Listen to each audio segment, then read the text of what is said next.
Hey Fatma, you wanted to know how to add sections. I think the sections you're talking about are down here, these tabs here.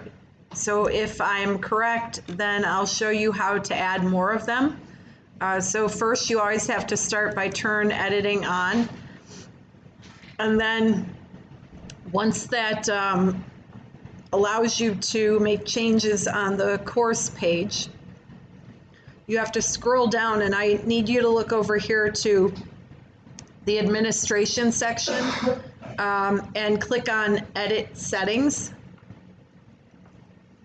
And then I think you've been here before, so if you scroll down and you want to add a section, you have to look at course format and open that up. Right now it's programmed at 6 sections. I'll change it for you to 7. And if you want to change it back or create more sections, I'll let you kind of go in and practice and do that yourself. So if I change that to 7 and hit save and display,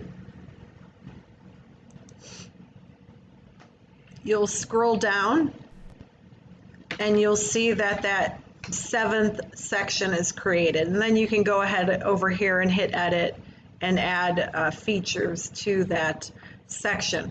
You can even move these sections around if you wanted to. So I can show you how to do that too. If you go back to, let's see, oh no, it's easy, you don't have to go anywhere. If you use this feature right here, you can drag and drop them and move them around.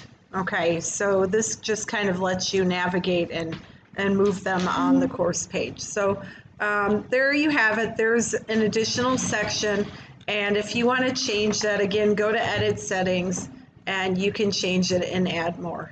All right, have a good day.